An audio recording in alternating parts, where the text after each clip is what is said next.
जिसे हम कहते हैं कुमाऊनी पिछड़ कहाँ रही है, कुमाऊनी पिछड़ रही है अपने घरों से। हम लोग जो कुमाऊनी बोली भाषा क्षेत्र के लोग हैं अपने घरों में कुमाऊनी बोलना बंद कर चुके हैं। हमारे छोटे बच्चे कुमाऊनी जानते नहीं हैं। तो पिछड़ना यहाँ से शुरू होता है। जो भी बोली भाषा प्रयोग से बाहर हो जाएगी वो अपने आप पिछड़ जाएगी। उसको आप अखबारों में छाप के या कुछ कार्यक्रम चला के नहीं जीवित रख सकते। अब एक बात ये आती है कि जैसे आजकल हमारे यहाँ कई बार आता है ना कि आंदोलन चलाने चाहिए, उससे राजभाषा का 8वीं अनुसूची में शामिल कर लो। तो मैं तो उसमें भी ये कहता हूँ कि एक दिन आप ऐसा करो कि खुद ही 8वीं अनुसूची में लिस्ट बन जाए वो उसकी, और वो हो जाए वहाँ तक। लेकिन पहले आपको घर में जीवित रखना पड़ेगा, उसको अपने यहाँ प्रयोग करना पड़ेगा।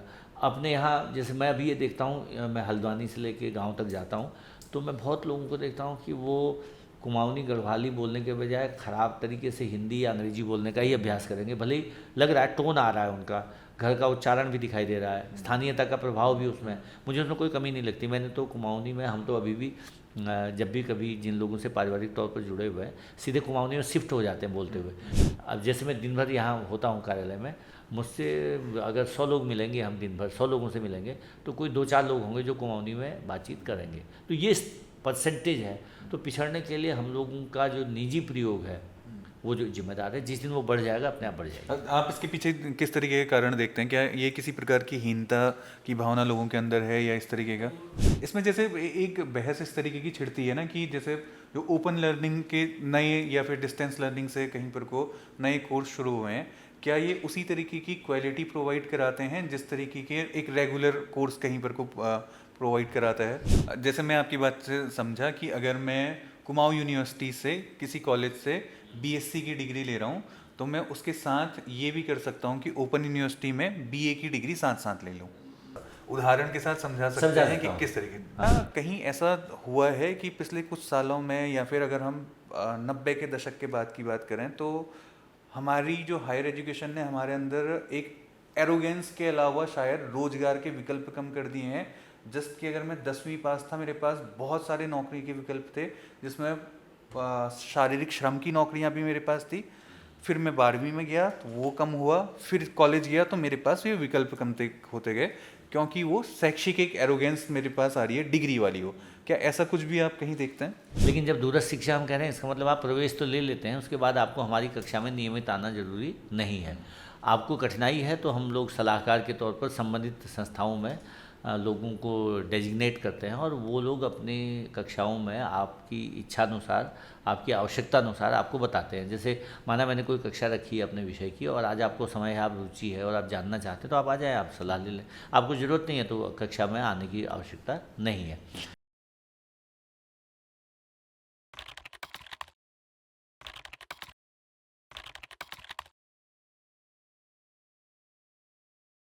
आज हमारे साथ उत्तराखंड मुक्त विश्वविद्यालय के कुलपति डॉक्टर नवीन चंद लोहनी हैं। डॉक्टर नवीन चंद लोहनी ने हाल फिलहाल में अपना पदभार संभाला है और नए जो इनिशिएटिव हमने उत्तराखंड ओपन यूनिवर्सिटी में फिलहाल कुछ उनके साथ देखे हुए हैं।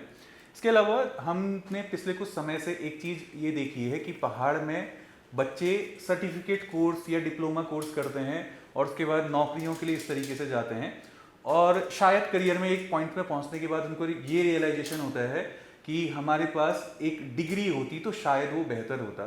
हम उनसे ये बातचीत करके समझने की कोशिश करेंगे कि उत्तराखंड ओपन यूनिवर्सिटी जैसे जो बड़े संस्थान होते हैं ये हमारे पहाड़ के लिए, उत्तराखंड जैसे छोटे राज्य जिसका एक जोग्राफिकल एरिया ऐसा है जो कठिन है, जहाँ पर को बहुत सारी चीज़ें पॉसिबल नहीं है जो कि मैदानी या फिर ऐसे इलाकों के लिए बहुत ज़्यादा सुविधाजनक होती हैं, वहाँ ये विश्वविद्यालय कितने फ़ायदेमंद होते हैं। इसके अलावा क्योंकि डॉक्टर साहब का एक लंबा अनुभव हिंदी साहित्य में अपना रहा हुआ है, एक बड़ा दखल लंबे समय तक उनका बच्चों के साथ को हिंदी पढ़ाते हुए रहा हुआ है, तो हमको उस भाषा को हम समझने की कोशिश करेंगे कि हिंदी और कुमाऊनी में को किस तरीके से देखते हैं, उत्तराखंड की अन्य क्षेत्रीय भाषाओं को किस तरीके से देखते हैं। उनसे हम समझने की कोशिश करेंगे कि जो उत्तराखंड की क्षेत्रीय भाषाएं हैं अगर हम उसे भाषा और बोली के अंतर में देखें उसमें क्या रुकावटें भाषा को बोली में बनाने में आती हैं, किस तरीके के उसके मानक होते हैं, उस पर एक हम लंबी बातचीत करेंगे। सबसे पहले तो मैं जैसे एक आप बागेश्वर के छोटे से गांव से आते हैं और फिर उन एक छोटे से स्कूल में, वो प्राइमरी स्कूल में आप कहीं पढ़ रहे हैं, वहाँ से फिर एक कस्बे के शहर में आ रहे हैं, वहाँ से आप एक यूनिवर्सिटी में आ रहे हैं, तो थोड़ा आप हमको ये अपना अनुभव बता सकते हैं कि किस तरीके का आपका पूरा ये इस जर्नी का अनुभव रहा हुआ है? मतलब प्रारंभिक जो कक्षाएं थी वो तो मेरी भी गांव से हुई। तो हम लोगों का स्कूल था किड़ई। मेरे गांव से पचार हमारा गांव हुआ, तो पचार और किड़ई में लगभग 1 किलोमीटर समझें उसका अंतर हमारे घर से स्कूल तक का। तो प्रातः जाते थे सुबह के स्कूल में, तो ज़मीन में बैठ के बल्कि बोरी के टुकड़े या जो भी जिसके पास बैठने की चीज़ें हैं ले जाते थे हम लोग। और पढ़ाई शुरुआत में उसी रूप में हुई, लेकिन पढ़ने में ठीक था मैं, मतलब अपने समय के हिसाब से। और 8वीं 10वीं या इंटरमीडिएट तक भी लगातार अलग अलग तरह के अनुभव हुए। जैसे सनेती में मेरा हाई स्कूल तक का क्लास थी, और फिर इंटर मैंने बागेश्वर जीआईसी से किया, ग्रेजुएशन भी बागेश्वर जीआईसी से किया बीए तक। तो बागेश्वर एक तरह से हम जब मैं पहली बार आया तो मुझे लगा हम जैसे किसी बहुत बड़े शहर में आ गए, क्योंकि गांव में रहते हुए हम लोगों के लिए तो सड़क भी बहुत बाद में आई ना। तो जो सनेती था इंटर कॉलेज, वहाँ से मैंने हाई स्कूल पास किया। फिर इंटर और बीए बागेश्वर से करने के बाद फिर एमए मैंने गढ़वाल विश्वविद्यालय से किया, पीएचडी भी गढ़वाल विश्वविद्यालय से की। तो उस दौरान मैं अपने लिए खुद ही काम करता था, तो घर के लिए दायित्व तो नहीं थे कि भाई माता पिता से आपको धनराशि मांगनी है, पैसे मांगने हैं, पढ़ने के लिए उनसे कहना है। तो खुद ही पढ़ाई की और खुद ही कमाया एमए और पीएचडी के दौरान। ये जो पूरी जर्नी है इसको ऐसे समझ सकते हैं कि गांव में हम लोगों के पास आज भी कई बार बड़े सपने देखने के लिए बड़ा स्पान चाहिए ना। अब तो फिर भी दुनिया में टेलीविज़न है और बहुत सारी चीज़ें समझ में आती थी। ये पता चलता था कि दुनिया ऐसी भी होती है, कुछ आप देख सकते हो। वहाँ देखने के लिए आपके पास एक सीमित स्कोप है, बस एक बहुत दूर एक क्षितिज दिखता था ना, जहाँ जाके लगता था कि कभी इससे पार जाएंगे तो कितनी दूर जा सकते हैं। तो वो जो क्षितिज है वो कई बार लगता था कि बादलों के पार तो आपके पास कुछ है नहीं जाने के लिए, सड़क है नहीं आपके पास पार होने के लिए, वाहन आपके पास है नहीं, सक्षमता भी आर्थिक तौर पर इतनी नहीं है कि आप उड़ के या कूद के कहीं जा सकते हैं। तो जो भी था एक सीमित सा समाज और स्पेस उसमें। लेकिन ये ज़रूर देखा कि बड़ी उदारता लोगों में, और गाँव में लोगों में आप बड़ा अपनत्व भाव एक दूसरे से। और एक बच्चा अगर कोई है परिवार का या किसी का, तो वो सारे परिवार गांव का बच्चा है और अच्छा कर रहा है तो सब लोग खुश होते थे। और अगर आप कुछ गलत करते पाए गए तो कोई भी बुजुर्ग आपको डांट सकता है। सारे पेरेंट्स ही हैं, सब पेरेंट्स हैं। और वो जो एक तरह की मतलब ताकत है आपको, जब आप आगे बढ़ते हैं तो समाज को आपको आगे बढ़ने में मददगार जैसी लगती है।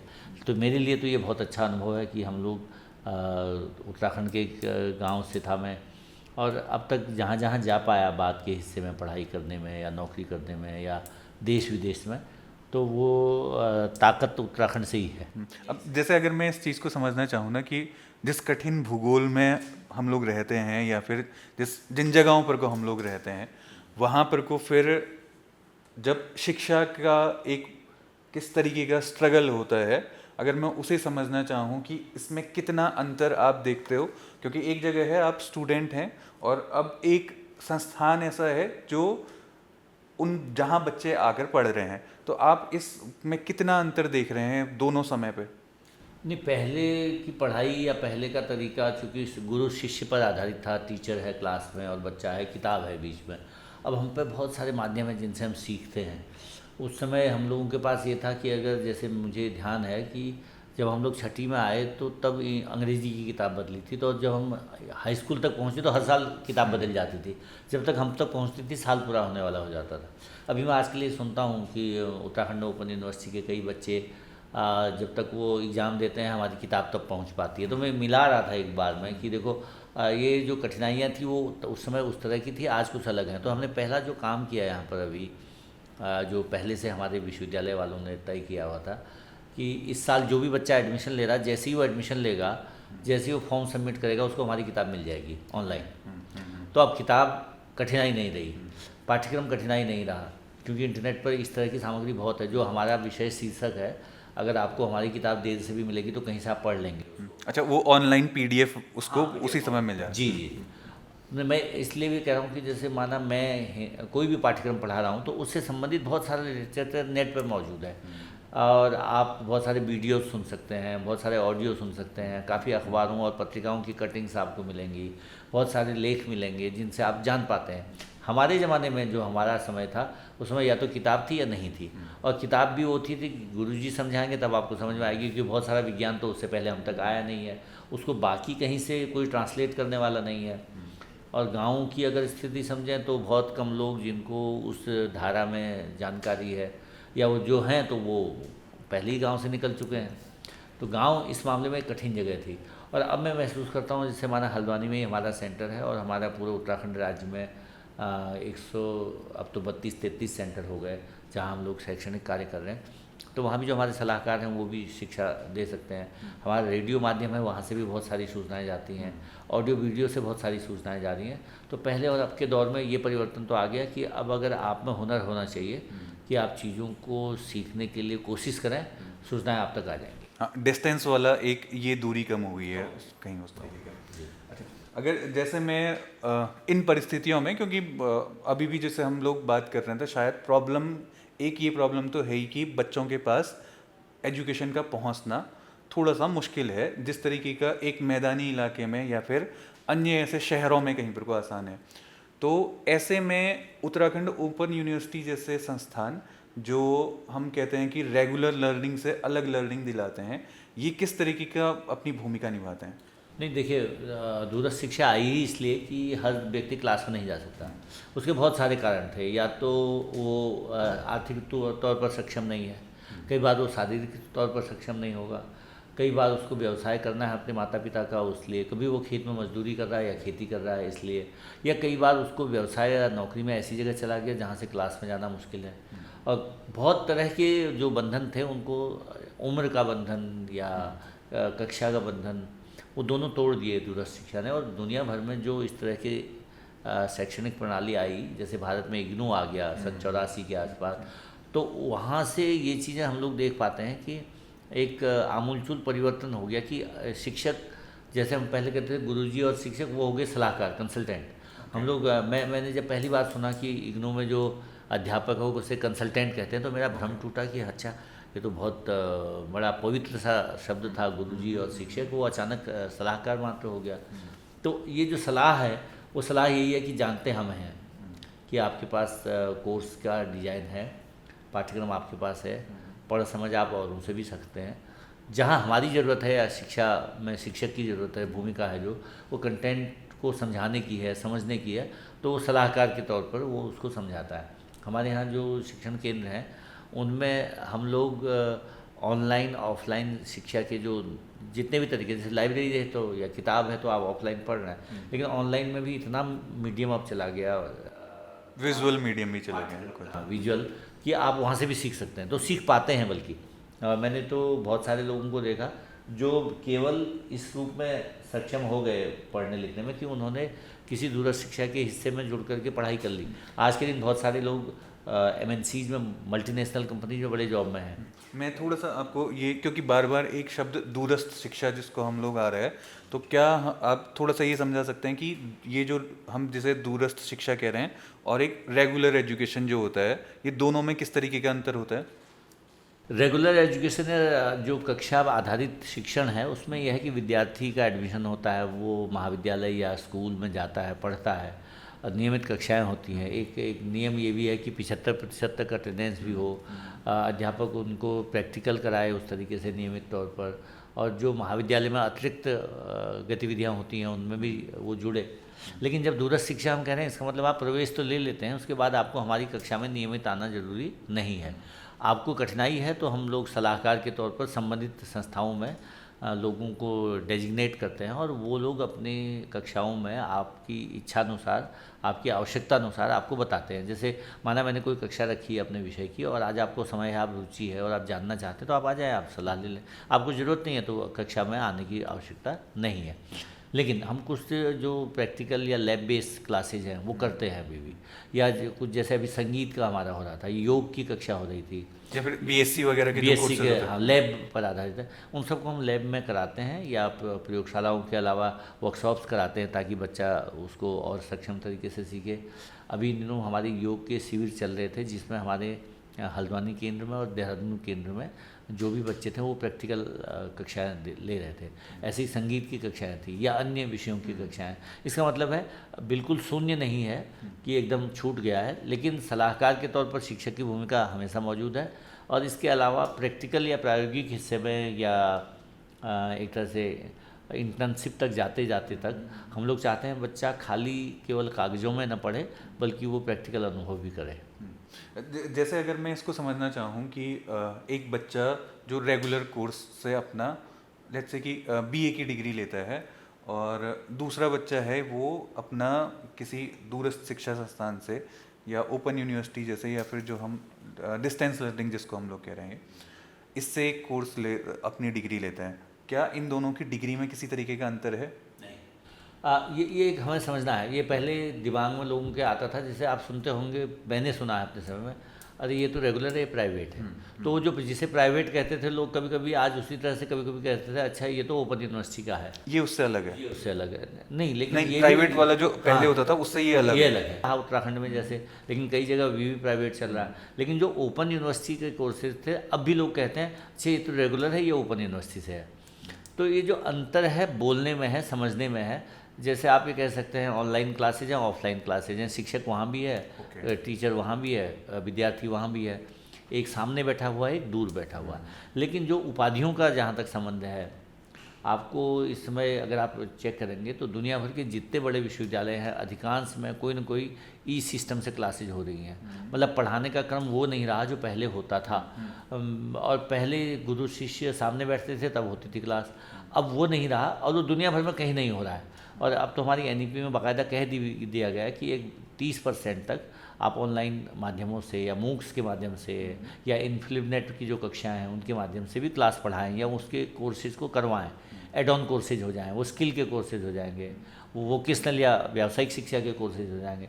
तो वहाँ भी ये हो रहा है कि सब कुछ आप क्लासरूम पर आधारित न रखें, बच्चे को बाकी दुनिया भी देखने दें और उसको सक्षम तरीके से जानने दें कि वो जहाँ जहाँ उसको रुचि है, जहाँ उसकी ज़रूरत है वहाँ पर वो जाए और वहाँ से भी कुछ चीज़ें सीख के आए। इसलिए अब ये भी हो गया जो आप एनईपी में नई चीज़ें सुन रहे होंगे कि जो बच्चा कहीं से कोई और चीज़ करके आएगा उसके क्रेडिट जुड़ जाएंगे और क्रेडिट जुड़ने से उसकी डिग्री पूरी हो जाएगी। तो ये जो सरकार ने या शिक्षा जगत ने एक नया परिवर्तन किया कि अब आपके पास दुनिया भर में सिखाने वाले लोग मौजूद हैं। कोई आपके सामने है, कोई आपके दूर है, तो हम दूर से सिखा रहे हैं, लेकिन हमारी उपाधि उतनी ही उपयोगी है या उपादेय है उसका या उतना महत्व है जितना किसी भी विश्वविद्यालय की है। जैसे आप कह सकते हैं जेएनयू है, डीयू है, गढ़वाल यूनिवर्सिटी है, कुमाऊं यूनिवर्सिटी है। ऐसी दूरस्थ शिक्षा के लिए हमारी ओपन यूनिवर्सिटी है या इग्नू है। इग्नू या हमारे विश्वविद्यालय से निकले हुए तमाम विद्यार्थी लोग वो भारतवर्ष की तमाम बड़ी परीक्षाओं IAS में निकले, वो जज बन गए, वो MNCs में बड़े बड़े कर्मचारी हैं, वो शिक्षक हैं इसमें डिग्री कॉलेजेज और यूनिवर्सिटी में, वो साइंटिस्ट हैं, वो अलग अलग प्रबंधन संस्थानों में काम कर रहे हैं। तो हमारी उपाधि को भी उतनी ही महत्ता है जितनी किसी भी अन्य विश्वविद्यालय की उपाधि को है। तो एक मैं बच्चों से कहना भी चाहूँगा, आपने चूँकि ये प्रश्न पूछा है, कभी आपको अगर ऐसा लगे कि आपको कहाँ से पता चलेगा कि ये उपाधि उपयोगी नहीं, तो हमारा भी जैसे ये पम्पलेट है इसमें हम लोगों ने यहाँ छापा है कि हम B++ हैं। हमारे विश्वविद्यालय को UGC ने NAC में एक्रेडिट किया, मतलब मूल्यांकन किया और हमें कहा कि हम इस श्रेणी के विश्वविद्यालय हैं जो भारतवर्ष में कई विश्वविद्यालयों से अच्छी श्रेणी है। इसी तरह से V12 इसमें हमको लिखा हुआ हमने, ये भी UGC का है। जब हम वहाँ जुड़ जाते हैं तो वहाँ से भी आपको ये मिलेगा। तो हम लोग NCT और तमाम तरह के जो हमारे अन्य जो मूल्यांकन के बड़े संस्थान हैं उन सब से जुड़े हुए हैं और इस रूप में हमारी जो डिग्री की उपादेयता है वो किसी भी विश्वविद्यालय से कम नहीं है। इसमें जैसे एक बहस इस तरीके की छिड़ती है ना कि जैसे जो ओपन लर्निंग के नए या फिर डिस्टेंस लर्निंग से कहीं पर को नए कोर्स शुरू हुए हैं, क्या ये उसी तरीके की क्वालिटी प्रोवाइड कराते हैं जिस तरीके के एक रेगुलर कोर्स कहीं पर को प्रोवाइड कराता है? अब जैसे ये हुआ ना, दुनिया में इतने तरह के शैक्षणिक तरीके आ गए, संस्थान आ गए, एक ही उपाधि के लिए आप लाखों रुपए और करोड़ों तक फीस दे रहे हैं और एक ही उपाधि के लिए आप 300, 500, 1000, 2000 में भी दे रहे हैं। तो जो लैब की सक्षमता होगी, जो आउटरीच होगा उसका, या जो बाकी व्यवस्था होगी, अंतर तो होगा ही होगा। हम अपने प्राइमरी स्कूलों को देख रहे हैं आजकल गाँव में, जो सरकारी स्कूल थे प्राइमरी और जो अब कई पब्लिक स्कूल टाइप आ गए हैं वहाँ पर उनकी फ़ीस में कितना बड़ा अंतर है, व्यवस्था बदल गई उस तरीके से। तो व्यवस्था में परिवर्तन अलग अलग तरह से है। लेकिन जैसे क्लास की स्टडी मटेरियल की बात है, हमारा जो स्टडी मटेरियल या पढ़ाई का जो पाठ्यक्रम है वो किसी भी विश्वविद्यालय से अच्छा है, किसी भी विश्वविद्यालय के बराबर है, दोनों तरह से हम कह सकते हैं। जैसे माना हमारे यहाँ इस समय कृषि विकास अध्ययन केंद्र है, तो कृषि संबंधी पाठ्यक्रम है, कंप्यूटर साइंस और सूचना प्रौद्योगिकी का पाठ्यक्रम है, स्वास्थ्य विज्ञान का हेल्थ पाठ्यक्रम है, विज्ञान के हैं, साइंसेज के सारे हैं, पुस्तकालय और सूचना विज्ञान के हैं, प्रबंध अध्ययन मैनेजमेंट के हैं, शिक्षा शास्त्र के हैं बीएड से लेकर तमाम, मानविकी के हैं, ह्यूमैनिटीज़ के जिसमें लैंग्वेजेज हैं, सोशल साइंसेज हैं, समाज विज्ञान के बहुत सारे पाठ्यक्रम हैं, विधि के हैं, मीडिया के हैं, पत्रकारिता और मीडिया अध्ययन के हैं, ऐसी पर्यटन के हैं, आतिथ्य और होटल प्रबंधन जो होटल बिजनेस नया है, व्यावसायिक अध्ययन के हैं और भौमिकी और पर्यावरण विज्ञान, 14 हमारे जो स्कूल हैं। अब आपने जो विषय पढ़े ये किसी भी विश्वविद्यालय के बड़े पाठ्यक्रमों के हिस्से हैं। इसी तरह से इनमें हमारे लगभग 100 डिग्रियाँ, 100 तरह की उपाधियाँ हम दे रहे हैं, जिनमें कुछ तो हैं सर्टिफिकेट कोर्सेज, कुछ हैं एक तरह से डिग्रियाँ उपाधियाँ, और कुछ हैं हमारे डिप्लोमा। तो उनकी अवधि कितनी है, उनके कोर्स का कंटेंट क्या है, उनकी कितनी क्रेडिट का कोर्स है, उस आधार पर डिग्रियाँ तय होती हैं। हाँ, लेकिन आपको मैं ये कह सकता हूँ कि हमारे जितने भी ये अध्ययन पाठ्यक्रम हैं ये किसी भी भारत के किसी भी विश्वविद्यालय के एट पार हैं। और अगर आपको अपनी पढ़ाई करनी है और पढ़ाई छूटी है या पढ़ाई नए सिरे से शुरू कर रहे हैं या बीच में छूट गई है दोबारा से शुरू करनी है, उन सब में आप आइए और हमारी उपाधियों से जुड़ करके आपको सभी तरह की जो उपयोगिता है शैक्षणिक स्तर की वो मिलेगी। और जहाँ जहाँ ज़रूरत है, मैंने अभी भी कहा कि प्रायोगिक अनुभव या शिक्षा के बाकी माध्यमों में सीखने का जो भी ज़रूरी अनुभव है वो आपको मिलेगा। जैसे मैं इसको लीगलिटी के हिसाब से तो मैं समझ गया कि अच्छा कोई आपको फॉर्म भरना है सरकारी एग्ज़ाम का, तो अगर आपसे बीए पास मांगा हुआ है या एमए का मांगा हुआ है, आप ये डिग्री लगा के उस पर अप्लाई कर सकते हैं। हाँ, ये सही हो गया। लेकिन अगर मैं निजी क्षेत्रों में कहीं पर को जाऊँ तो क्या आप जैसे एक रेगुलर संस्थान वाला है उससे एमबीए किया हुआ लड़का और एक ओपन लर्निंग सेंटर से कोई पढ़ा हुआ है, क्या आप ऐसे देखते हो कि मार्केट में अभी दोनों सेम वैल्यू पे ही रखे जा रहे हैं? बिल्कुल बिल्कुल बिल्कुल। मेरा कहना ये है कि अब हम पहले एक समय था थोड़ा हिचक थी, सन 84-85 में जब इग्नू आया तो मैं भी उस समय पीएचडी कर रहा था, विद्यार्थी था 85 में, तो हम लोग सोचते थे अच्छा इग्नू से पढ़ेगा आदमी तो क्या होगा, मेरे मन में भी ये विचार आता था। और उसके बाद जैसे जैसे पता चला कि इग्नू तो आजकल दुनिया भर की एक बड़े विश्वविद्यालयों में, उसकी छतरी में पूरे भारत के अलावा दुनिया भर के तमाम देशों में उसकी डिग्री का महत्व है। इसी तरह से हमारे जो ये विश्वविद्यालय हैं, जब भी कहीं पर आप जाते हैं, एमएनसीज़ की जिक्र अगर आप करें, हमारे से निकले हुए हज़ारों बच्चे इस समय एमएनसीज़ में अच्छी जॉब में हैं, हज़ारों में, 2 4 10 नहीं कह रहा हूँ। और उनकी संख्या इसलिए है क्योंकि हमारा जो पाठ्यक्रम है उससे निकले हुए जो विद्यार्थी हैं उनको अंततः जहाँ जज किया जाता है वहाँ उनका परीक्षण उसी तरीके से होता है जैसा किसी अन्य व्यक्ति का होता है। माना किसी आईआईएम से कोई बच्चा गया होगा, उसका एक स्तर होगा, एक किसी एमबीए कॉलेज से गया होगा, उसका एक स्तर होगा, ऐसे ही हमारे इग्नू से गया होगा तो एक स्तर होगा, ऐसे ही हमारे यहाँ से यूओयू से गया होगा तो एक स्तर होगा। लेकिन पाठ्यक्रम स्तर में, पढ़ाई के स्तर में, समझने के स्तर में, अनुभव के स्तर में निजी अनुभव भी होता है कभी, और कभी जानकारियाँ भी होती हैं। तो जो भी अच्छे जॉब में जा रहे हैं वे सब लोग वो जा रहे हैं जिन्होंने पाठ्यक्रम को भी समझा है, प्रायोगिक पक्ष भी समझा है, और उनको एट पार ही माना जा रहा है, इसलिए उनको बुलाया जा रहा है इंटरव्यू में, इसलिए उनको काम मिल रहा है। अभी थोड़ी देर पहले हम बैठे हुए थे तो एक पीएचडी स्तर के विद्यार्थी जिन्होंने पत्रकारिता में हमारे यहाँ से विश्वविद्यालय में पीएचडी की, तो वो एक अखबार में महत्वपूर्ण पद पर हैं। तो उनको कभी ये नहीं कहा गया होगा कि आप यहाँ से हैं कि कहाँ से हैं, क्योंकि आपकी उपाधि आपके काम के जो अनुभव के साथ है या जो आपकी सक्षमता है उसके साथ जुड़ती है। अगर आपको आता होगा, आप नॉलेज रखते होंगे तो आपको एट पार ही माना जाएगा।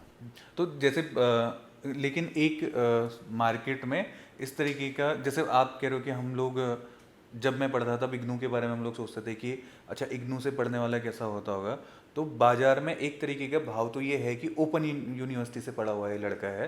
तो जब मैं पहले बार किसी से मिलता हूँ तो शायद नौकरी देते समय एक बार कहीं दिमाग में आता होगा मेरे कि कहीं ये ओपन यूनिवर्सिटी और रेगुलर वाला, क्या इस तरीके का मतलब ओपन यूनिवर्सिटी कोई ऐसे कार्यक्रम वगैरह भी करती है जिसमें ये चीज़ों की सोसाइटी में इसको ज़्यादा से ज़्यादा प्रसारित किया जाए। हाँ, हम लोगों ने ये किया, जैसे अभी मैं चाहूँगा आप भी हमारी वेबसाइट पर जाएं, तो हम लोगों ने, और मैं कहूँगा विद्यार्थियों से भी कृपया जाएं ज़रूर, हम लोगों ने पिछले 2 महीने में, 1.5 महीने में अपने विश्वविद्यालय के जितने पाठ्यक्रम हैं उनके बारे में ऑडियो वीडियो में सब समझाने का प्रयास किया कि आप देखिए हम लोगों की जो डिग्रियां हैं उनका क्या महत्व है, उपाधि किस तरह से दी जाती है, एडमिशन कैसे होता है, प्रवेश और परीक्षा कैसे होती है, फिर इसमें क्या पढ़ाया जाता है, क्या आप सीखते हैं, उन सब पर हम लोगों ने हर पाठ्यक्रम के बारे में लगभग ऑडियो वीडियो में दिया। उसका फिर हम लोगों ने इधर ये किया कि लगभग हमारी हर ज़िले में उत्तराखंड के टीम्स गई, वहाँ हम लोगों ने महाविद्यालयों में, इंटर कॉलेजों में या सामाजिक संस्थाओं के साथ जुड़ करके बातचीत रखी कि हमारे उपाधि का क्या मतलब है और क्या आप वहाँ से चाहते हैं। और इसका प्रभाव मैं देख रहा हूँ, क्योंकि पिछले 1-1.5 महीने में काफ़ी हमारी आउटरीच बढ़ी है और हमारे जो विद्यार्थी हैं वो हमसे सीधे संपर्क में आए हैं। और कभी भी अगर आपको ऐसा लगे, मैं तो विद्यार्थियों से कहूँगा कि अगर आपको लगे कि कोई मुश्किल आ रही है और समझने में इस तरह की कि दूरस्थ शिक्षा में या ख़ास तौर से यूओयू से पढ़ने में आपको क्या अंतर होगा, तो मैं तो एक ही चीज़ कहूँगा कि आप अपने ज्ञान को समृद्ध कीजिए।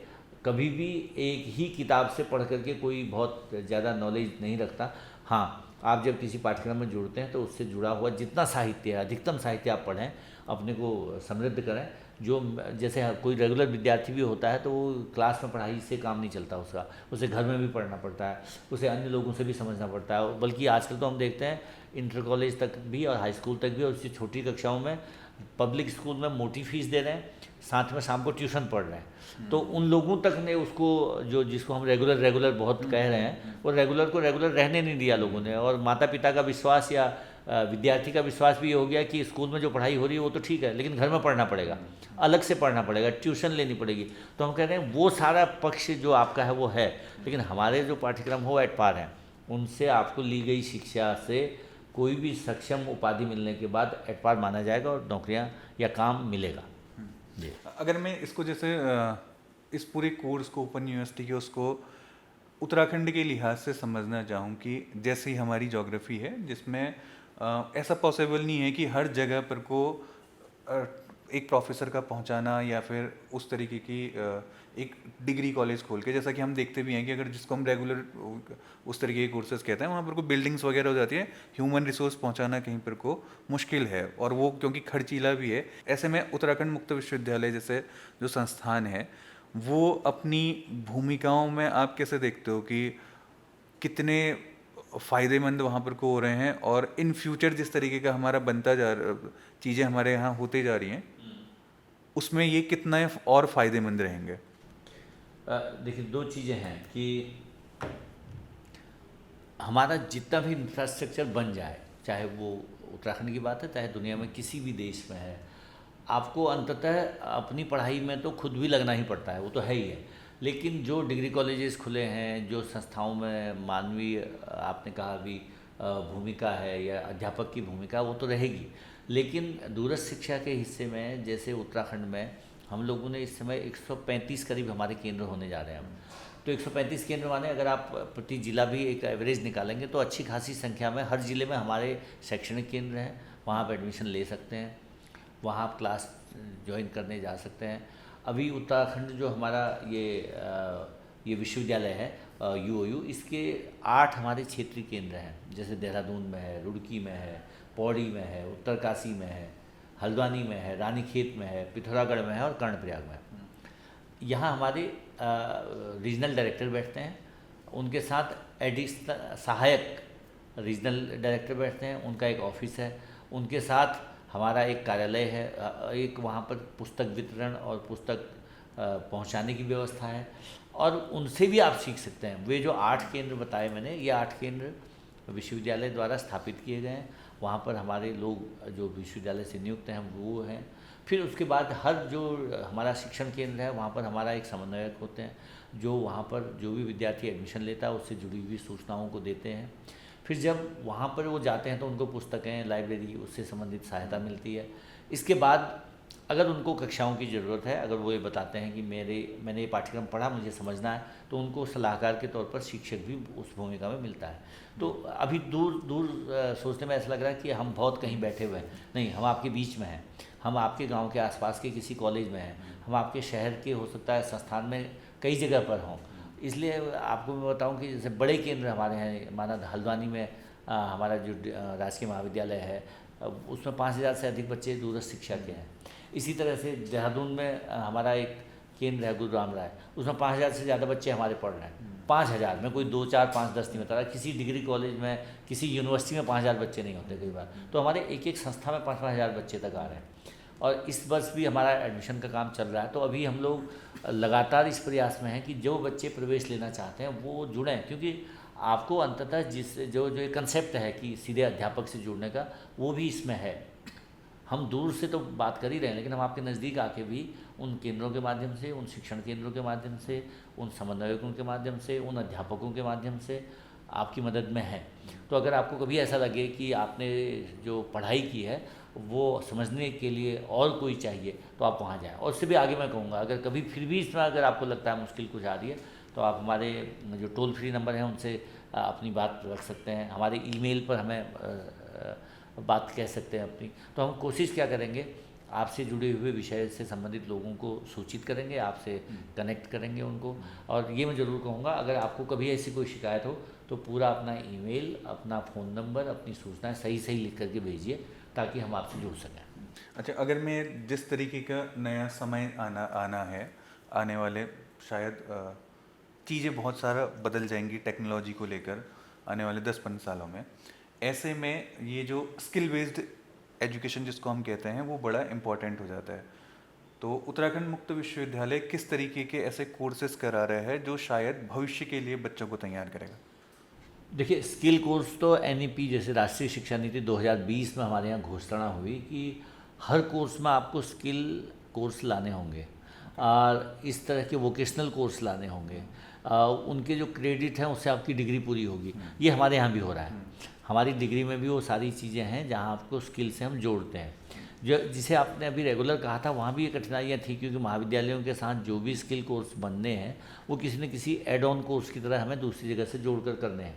अभी महाविद्यालयों में, विश्वविद्यालयों में हमारे पास उसकी तैयारी चल रही है। पिछले 5 वर्ष से राष्ट्रीय शिक्षा नीति के आने के बाद कौशल विकास आधारित पाठ्यक्रमों की बढ़ोतरी हो रही है। जैसे मैं एक उदाहरण देता हूँ आपको कि उत्तराखंड में इस समय में एक नया व्यवसाय आया जिसमें लोग बाग अपने घरों में अतिथियों को रखते थे शुरुआती तौर पर, और होम स्टे। अब वो चल रहा है। अभी मैं कल एक कार्यक्रम में था देहरादून में, तो वहाँ ये चर्चा हो रही थी, 5,000 के आसपास होम स्टे हो गए हमारे यहाँ उत्तराखंड में, और कुछ ज़िलों में तो सैकड़ों हैं। इसका मतलब है कि लोगों ने एक नया काम ढूंढा, तो हमने उसके लिए डिग्री ढूंढनी शुरू की। अभी हम लोग जनवरी में होम स्टे मैनेजर की एक उपाधि शुरू कर रहे हैं। वो होम स्टे मैनेजर किसके लिए होगा? वो बच्चा जो होम स्टे खुद नहीं खोल सकता लेकिन करना चाहता है होम स्टे जैसा काम, या उसके अगल बगल में है लेकिन चूँकि उसके पास कोई नॉलेज नहीं है, उसका कोई स्किल नहीं है, तो उस बच्चे को कोई काम क्यों देगा? तो उसे हम होम स्टे मैनेजर की उपाधि देंगे, उसके लिए उसको हम पढ़ाई कराएंगे, उसके लिए हम उसको जो आवश्यक लर्निंग का प्रैक्टिकल हिस्सा है वो जिस संस्थान से हमारा MOU होगा वहाँ जाकर वो करेगा।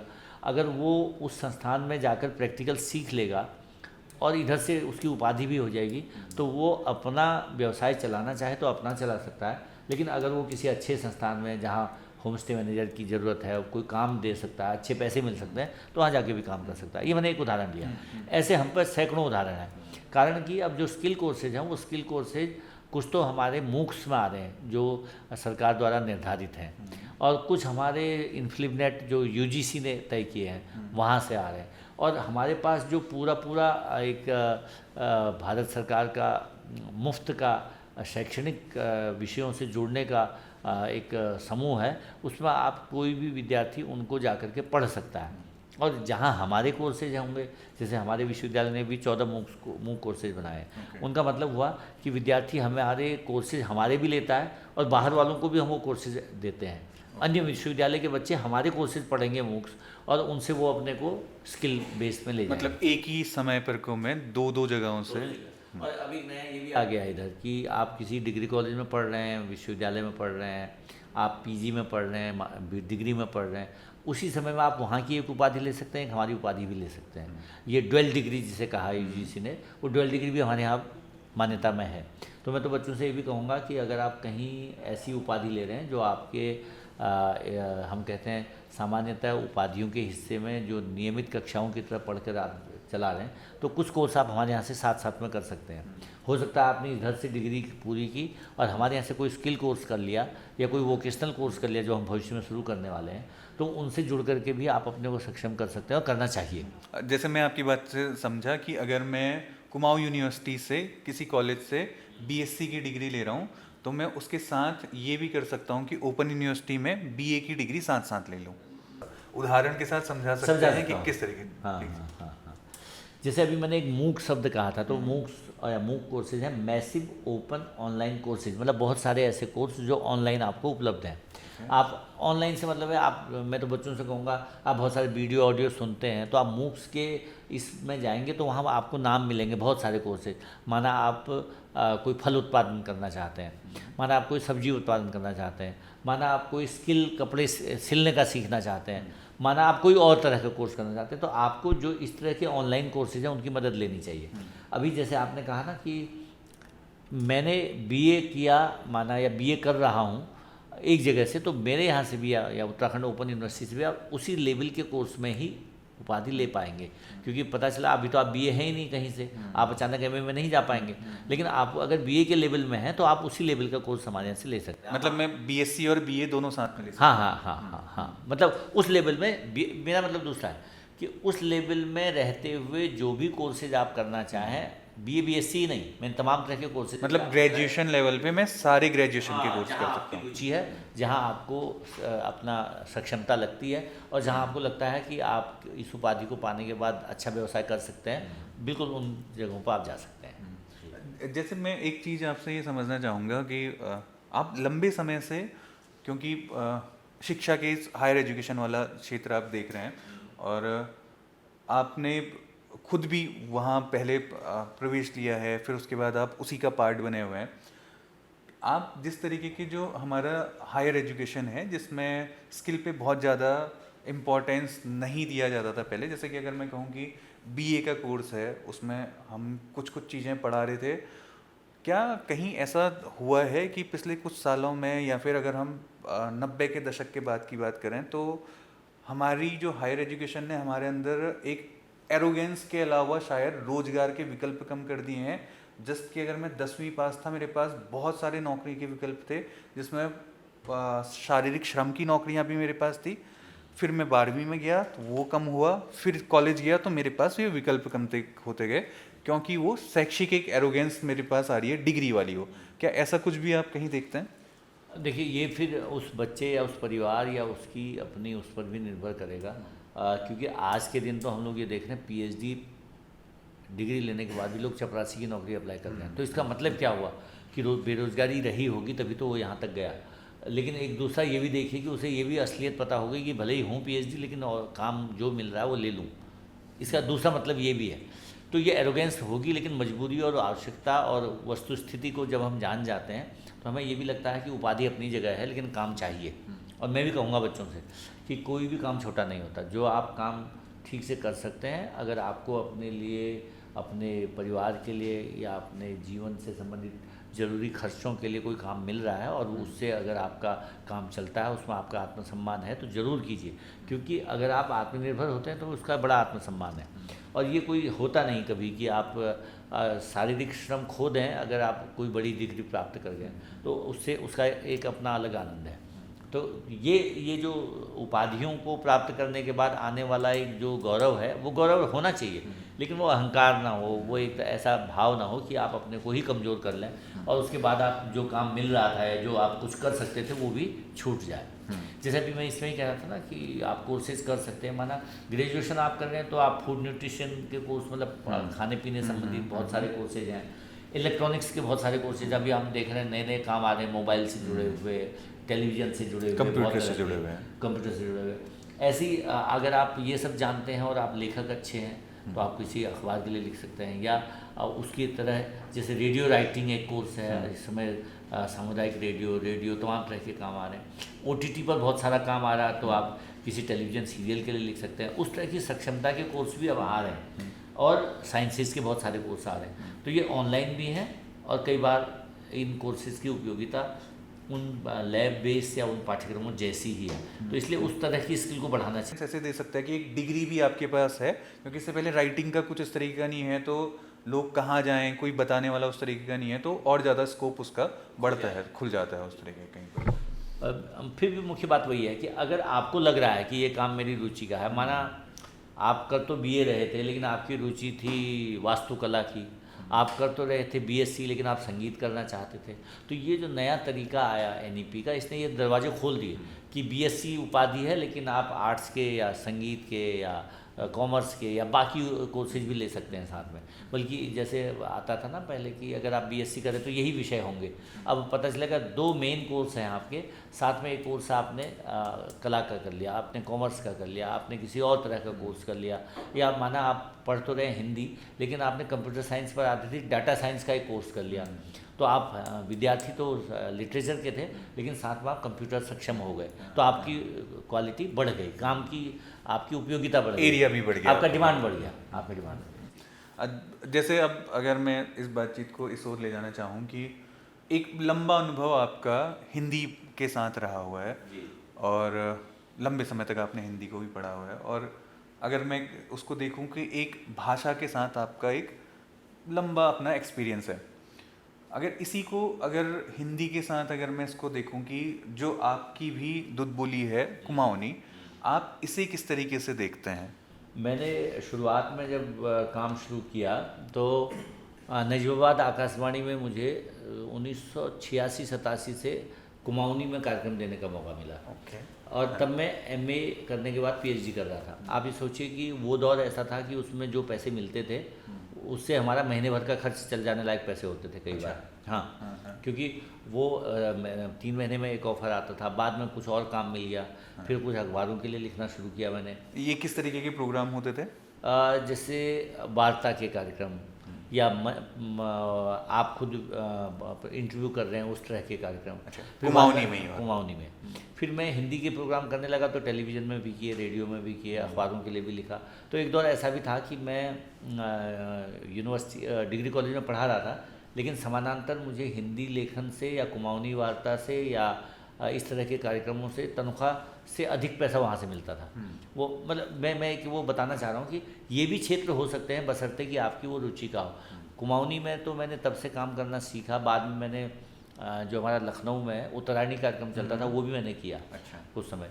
तो अलग अलग जगह से आपको चाहे बोली है चाहे भाषा है उसमें काम मिलेगा। अब वो बढ़ गया है क्योंकि भारतीय भाषाओं के लिए इस समय हम लोग ये मान रहे हैं कि दुनिया भर की भाषाओं में काम हो रहे हैं। हम अपनी भाषाओं में भी अच्छा काम अगर कर पाएंगे तो हमें कोई ना कोई स्कोप बनेगा उसमें। इधर कुमाऊनी में या गढ़वाली में या जौनसारी में, नेपाली में, क्षेत्रीय बोली भाषाओं में बहुत सारा काम लोग कर रहे हैं और अच्छा रोजगार पा रहे हैं। बल्कि जब मैं पढ़ रहा था, पीएचडी कर रहा था, उस समय अखबार गढ़वाली में या कुमाऊनी में दिखते नहीं थे, रेयर थे। एक जैसे गढ़वाल से निकलता था गढ़ ऐना करके देहरादून से, तो वो 4 पेज का अखबार था, उसके पाठक बहुत कम थे। मैं उन दिनों देहरादून और नरेंद्र नगर में रहता था तो वहाँ के देख के। अब लेकिन बढ़ गया, अब लोग देख रहे हैं ऑनलाइन में कोई शुद्ध अपनी बोली में काम कर रहा है, उसको भी इतना पैसा मिल जा रहा है कि उसका रोजगार चल रहा है। इसका मतलब है क्षेत्रीय बोली भाषाओं में भी नई तरह के विचार आए, लोगों के काम आ रहे हैं। जैसे अभी एक हम बातचीत में आप एक शब्द का इस्तेमाल कर रहे हो, आप कुमाऊनी जौनसारी के लिए बोली का इस्तेमाल कर रहे हो और दूसरा आप भाषा कह रहे हो, थोड़ा सा आप इनमें अंतर बता सकते हैं?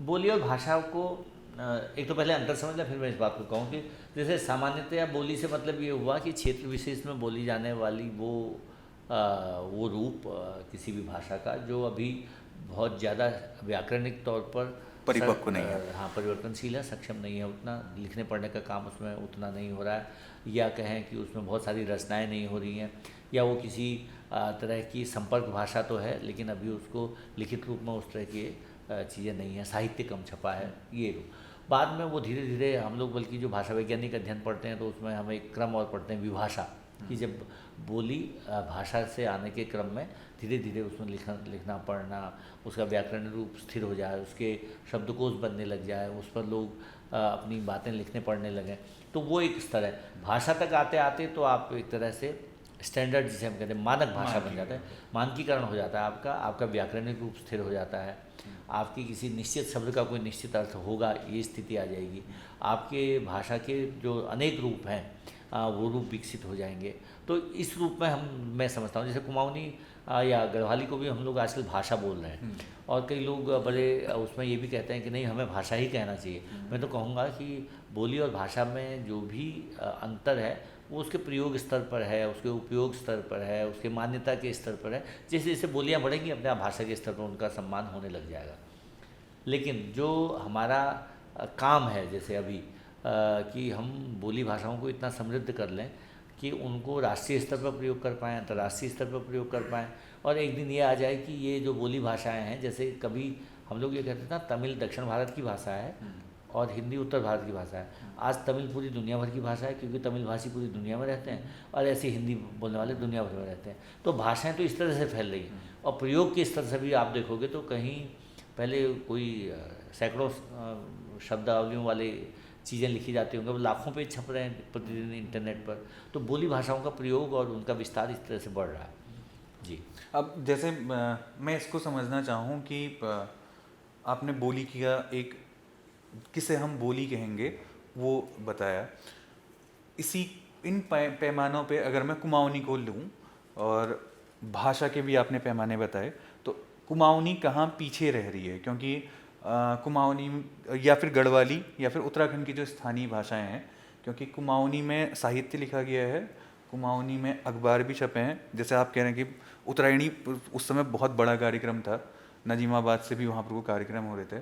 तो ये फिर चीज़ें कौन से ऐसे मानक हैं जिनकी वजह से हम पीछे छूट रहे हैं? पीछे छूट मतलब मैं इसको ऐसे मान रहा हूँ, क्योंकि दुनिया भर में इतनी भाषाएं हैं, और अगर आप हर बोली भाषा को समझो कि आप उसको राष्ट्रीय स्तर पर राजभाषा बना के ही मानोगे तो एक रूप हुआ। एक है कि स्थानीय स्तर पर उसका प्रयोग कितना है। आज जिसे हम कहते हैं कुमाऊनी पिछड़ कहाँ रही है, कुमाऊनी पिछड़ रही है अपने घरों से। हम लोग जो कुमाऊनी बोली भाषा क्षेत्र के लोग हैं अपने घरों में कुमाऊनी बोलना बंद कर चुके। हमारे छोटे बच्चे कुमाऊनी जानते नहीं हैं, तो पिछड़ना यहाँ से शुरू होता है। जो भी बोली भाषा प्रयोग से बाहर हो जाएगी वो अपने आप पिछड़ जाएगी। उसको आप अखबारों में छाप के या कुछ कार्यक्रम चला के नहीं जीवित रख सकते। तो मैं तो यही कहूँगा कुमाऊनी या गढ़वाली या क्षेत्रीय बोली के लोगों से अपने घर में बोली को जीवित रखिए, अपने बच्चों के बीच जीवित रखिए, अपने पूर्वजों जो सीखा है उसे अगली पीढ़ी तक पहुँचाइए। बोली आपकी जीवित रहेगी, बढ़ेगी आगे, और भाषा भी बन जाएगी, सक्षम हो जाएगी किसी दिन। अब एक बात ये आती है कि जैसे आजकल हमारे यहाँ कई बार आता है ना कि आंदोलन चलाने चाहिए, उससे राजभाषा के 8वीं अनुसूची में शामिल कर लो। तो मैं तो उसमें भी ये कहता हूँ कि एक दिन आप ऐसा करो कि खुद ही 8वीं अनुसूची में लिस्ट बन जाए वो उसकी, और वो हो जाए वहाँ तक। लेकिन पहले आपको घर में जीवित रखना पड़ेगा, उसको अपने यहाँ प्रयोग करना पड़ेगा। अपने यहाँ जैसे मैं अभी ये देखता हूँ, मैं हल्द्वानी से लेके गाँव तक जाता हूँ तो मैं बहुत लोगों को देखता हूँ कि वो कुमाऊनी गढ़वाली बोलने के बजाय ख़राब तरीके से हिंदी या अंग्रेजी बोलने का ही अभ्यास करेंगे। भले ही लग रहा है, टोन आ रहा है उनका, घर का उच्चारण भी दिखाई दे रहा है, स्थानीयता का प्रभाव भी उसमें है। मुझे उसमें कोई कमी नहीं लगती। मैंने तो कुमाऊनी में, हम तो अभी भी जब भी कभी जिन लोगों से पारिवारिक तौर पर जुड़े हुए हैं सीधे कुमाऊनी में शिफ्ट हो जाते हैं बोलते हुए, क्योंकि मुझे लगता है वो मेरी बोली है, उससे मैं अपने को अभिव्यक्त कर पा रहा हूँ। मैं जब इन प्रोग्राम्स को कर रहा था टेलीविज़न के लिए, अखबार के लिए या रेडियो के लिए, तो मैं ये देख रहा था कि गढ़वाली कुमाऊनी में जो भी सक्षम भाषा है वो उसमें कहीं हिंदी के शब्द आए, कहीं संस्कृत के शब्द आए, कहीं अंग्रेजी के शब्द भी आए, कहीं अन्य बोली भाषाओं के शब्द भी आए। हमने सबको अडॉप्ट कर लिया ना, सीख जोड़ लिया, जैसे हिंदी कर रही है, जैसे अंग्रेजी कर रही है। तो हम भाषा तो समृद्ध हो रही है, लेकिन उपयोगकर्ता घट रहे हैं। उपयोग आप, मुझे नहीं पता, आप हल्द्वानी में रहते हैं, दिन में कितने बार आपसे लोग कुमाऊनी में बात करते होंगे, जबकि कुमाऊनी जानते हैं। अब जैसे मैं दिन भर यहाँ होता हूँ कार्यालय में, मुझसे अगर 100 लोग मिलेंगे, हम दिन भर 100 लोगों से मिलेंगे, तो कोई 2-4 लोग होंगे जो कुमाऊनी में बातचीत करेंगे। तो ये परसेंटेज है। तो पिछड़ने के लिए हम लोगों का जो निजी प्रयोग है वो जो जिम्मेदार है, जिस दिन वो बढ़ जाएगा अपने आप बढ़ जाएगा। आप इसके पीछे किस तरीके के कारण देखते हैं? क्या ये किसी प्रकार की हीनता की भावना लोगों के अंदर है या इस तरीके का? मैं उसको हीनता से तो नहीं देखता। एक तो क्या है कि इस बोली में रोजगार का जो एक ज़रूरी लक्ष्य है वो नहीं मिल रहा अभी हमको। जैसे कुमाऊनी गढ़वाली में रोज़गार भी उस तरह से होने लग जाएं, लिखित रूप में उसका काम उस तरह से बढ़ जाए, प्रयोग बढ़ जाए। जैसे अभी उत्तराखंड सरकार ने किया है कि हम प्रारंभिक कक्षा कुमाऊनी गढ़वाली में भी शुरू करने वाले हैं, ये नई शिक्षा नीति के तहत। अगर ऐसा हो जाएगा तो हो सकता है एक दिन ये भी हो जाए कि राजभाषा के तौर पर राज्य भाषाओं के रूप में हमारे जो आयोग हैं, हमारे जो सिलेक्शन कमेटीज हैं, वो कुमाऊनी गढ़वाली को भी भाषा बना लें और वहाँ से जो नौकरी पाए उसको वो भाषा आती हो या बोली आती हो, ये काम हो जाए। जैसे अभी पंजाब में हुआ है, उन्होंने ये किया कि जिसको पंजाबी आती होगी वही तृतीय और चतुर्थ श्रेणी में सेवा पाएगा पंजाब में। ओके, ठीक हो गया। या तमिलनाडु में या केरल में या कन्नड़ बोलने वाला, गुजराती बोलने वाला, उन्होंने राज्यों में सक्षम भाषा बना दी। कल के दिन ऐसा आ सकता है कुमाऊनी गढ़वाली को भी हम ऐसे स्तर पर ले आएँ कि इसके बोलने वालों को रोज़गार पाने के क्रम में हम ज़रूरी भाषा बना दें। मैं ये नहीं कहूँगा आज हो जाना चाहिए, क्योंकि आज हमारी तैयारी नहीं है अभी। नहीं, मेरे ख्याल से सर जो ग्रुप सी के एग्ज़ाम होते हैं उसमें गढ़वाली कुमाऊनी की शब्दावली को जोड़ना कुछ ऐसा वहाँ पर कुछ शुरू कर दिया हुआ है, कुछ कुछ शब्द उन्होंने। तो आप कह रहे हैं कि अगर जब हम अपने एकेडमिक वाले हिस्से में या फिर ऐसे हिस्से जहाँ पर को नौकरी वगैरह मिलती है उसमें इस्तेमाल करेंगे तो और बेहतर उसका भविष्य होगा उसमें कहीं पर को। और जैसे अभी ओपन यूनिवर्सिटी क्या कुमाऊनी भाषा पे कुछ इस तरीके के अपने कोर्स या कार्यक्रम इस तरीके की चीज़ें दिख रही है? हाँ, हमारे यहाँ 3 कार्यक्रम हैं, एक नेपाली में, गढ़वाली में, कुमाऊनी में। उनके यहाँ कार्यक्रम हैं, अभी शुरू हो गए हैं। और बल्कि मैं तो ये कहूँगा, जैसे उत्तराखंड भाषा संस्थान है, मैं उसका भी सदस्य हूँ, वहाँ पर भी हम लोगों ने कुमाऊनी गढ़वाली को एट पार ले आया। वहाँ पर जो पंजाबी है, उर्दू है, हिंदी है, उसके लेखकों और प्रकाशकों के साथ हम लोग कुमाऊनी गढ़वाली को भी एट पार बात कर रहे हैं। पुरस्कारों में भी उसको जोड़े हुए हैं। तो सरकार चाहती है इस समय कि चाहे शिक्षण माध्यम में हो, चाहे अन्य माध्यमों में, या पढ़ाई के लिए भी हम लोग अपनी क्षेत्रीय भाषाओं को, बोलियों को महत्व दें। लेकिन वो होगा तभी जब, मैंने कहा, पहले वो घर में जीवित रहे।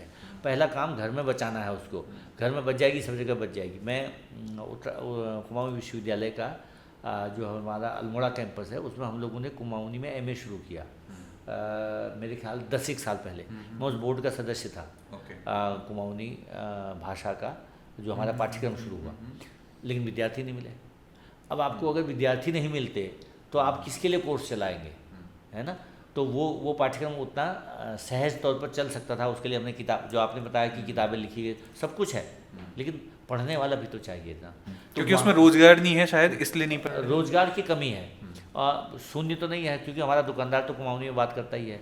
हमारा कार चलाने वाला टैक्सी ड्राइवर भी कुमाऊनी में बात कर सकता है। हम मतलब छोटे बड़े रोज़गार हैं, लेकिन उस तरह के रोज़गार जो सरकारी माध्यम में आने के बाद ज़्यादा ज़्यादा एक तरह से लोग देखते हैं आदरपूर्वक है, तो उस तरह के कामों में आना चाहिए। वाइट कॉलर जॉब टाइप का कुछ ऐसा है ना।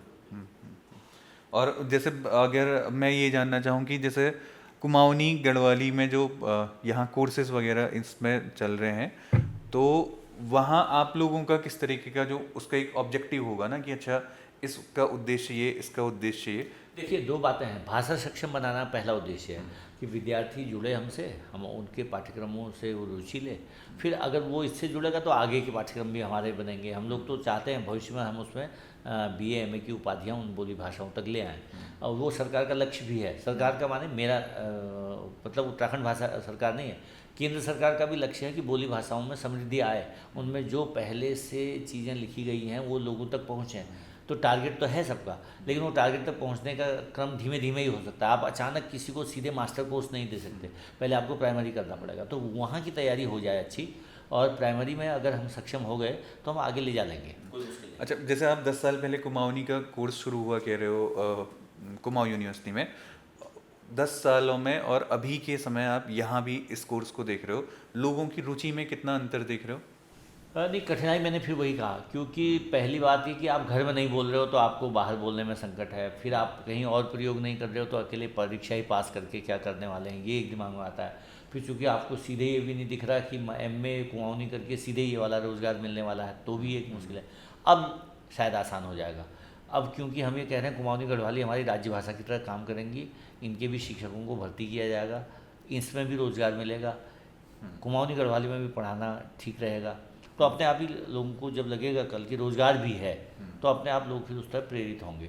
मैं सोचता हूँ हमारा भी ये प्रयास होगा, और विश्वविद्यालय के स्तर पर या अन्य विश्वविद्यालयों को भी हमें धीरे धीरे करना पड़ेगा, या बोर्ड्स को, इंटरमीडिएट बोर्ड्स को, हाई स्कूल बोर्ड्स को, कि वहाँ कुमाऊनी गढ़वाली को हम लाएँ पाठ्यक्रम में। जैसे अभी आपने नया पदभार अपना संभाला हुआ है यहाँ ओपन यूनिवर्सिटी का, तो इस तरीके के एक नया इनिशिएटिव में अभी कुछ दिन पहले ही आप लोगों का देख रहा था, रेडियो का एक ऐप शुरू हुआ था वहाँ पर, तो वो क्या चीज़ है, आप थोड़ा बता सकते हैं? हमारा हेलो हल्द्वानी जो 91.2 केंद्र है, यहाँ से हम लोग कार्यक्रम प्रसारित करते हैं। ये अभी कुमाऊनी गढ़वाली में भी हम लोगों ने इसमें कार्यक्रम दिए, हिंदी में भी दिए। ये अनवरत सुबह शुरू हो जाता है 6 बजे और रात के 9 बजे तक चल रहा है। इसमें हम शैक्षणिक कार्यक्रम दे रहे हैं, बाकी सब चीज़ें ऐप में लाने का उद्देश्य यही था कि अब हम इसको सुदूर कहीं भी सुन सकते हैं। पहले इसको हल्द्वानी में 7 किलोमीटर 8 किलोमीटर में ही सुन सकते थे, अब इसको भारत में और दुनिया में कहीं भी सुन सकते हैं। सौभाग्य से इस बीच मुझे इसी सप्ताह में अहमदाबाद और उज्जैन और अन्य अन्य जगहों पर जाने का मौका मिला, दिल्ली आदि। तो मैंने सब जगह सुना अपना रेडियो और सुनवाया लोगों को कि देखो अब हमारा रेडियो आप यहाँ भी सुन सकते हो। तो ये चाहे जितने भी तरह के पाठ्यक्रम हैं उसमें, उनसे संबंधित भी चीज़ें हम लाएंगे उसमें। जैसे भाई आपसे मैंने कहा डिग्री डिप्लोमा वाले हमारे कार्यक्रम हैं बहुत सारे, तो सर्टिफिकेट डिप्लोमा के छोटे छोटे पाठ्यक्रम हम लाए। ये कुमाऊनी और नेपाली और गढ़वाली भी सर्टिफिकेट और डिप्लोमा कोर्सेज में हैं। इसी तरह से ज्योतिष के कोर्सेज हैं, योग विज्ञान के कोर्सेज हैं, कृषि के कोर्सेज हैं, भू सूचना विज्ञान के जो आजकल नया एक क्षेत्र है उसमें है, आयुर्वेद में है, कंप्यूटर अनुप्रयोग में है, तमाम तरह की डिजिटल मार्केटिंग जो एक नया एरिया है, इन सब में हम इस तरह के कोर्सेज ला रहे हैं। तो इनमें कोशिश ये कर रहे हैं ऐप से हम उसको प्रचारित करें ताकि लोग बहुत सारा कोर्स हमारा वहीं से सुन लें। ऐसे ही हम लोगों ने जो वीडियो लॉन्च किए उसमें भी यही प्रयास है। इसी तरह से वेबसाइट्स पर हम लोग जो नई चीज़ें डाल रहे हैं अपने पाठ्यक्रम संबंधी, उनका भी उद्देश्य ये है कि लोगों को ऑडियो और वीडियो माध्यम में, जो आजकल एक पॉपुलर माध्यम है, उसमें ये चीज़ें पहुँच जाएँ। और जैसे आप, क्योंकि इसको आप किस तरीके से देख रहे हो कि डिस्टेंस लर्निंग में शायद से ये बहुत पावरफुल तरीके से काम कर सकता है, जो क्योंकि अगर हम बच्चे को जहाँ ये एक बुक्स PDF पहुंचा रहे हैं या इस तरीके पहुंचा रहे हैं, साथ में फिर वो लेक्चर भी बहुत आसानी से उससे कहीं तो कम पहुंचा सकता है। तो बहुत धन्यवाद आप आए और ये बातचीत हम लोगों ने की। मुझे ये लगता है कि हम सबका सामूहिक दायित्व है कि हम अपने राज्य के वे लोग जो शिक्षा में अभी तक पिछड़े हैं, किसी रूप में नहीं कर पाए हैं या जुड़ना चाहते हैं, एक साथ 2 डिग्रियां पाना चाहते हैं, उन सबको हम जोड़ें और दूरस्थ शिक्षा का लाभ हमारे नागरिकों तक पहुँचे। आप सबका धन्यवाद जो इस कार्यक्रम को सुन रहे हैं।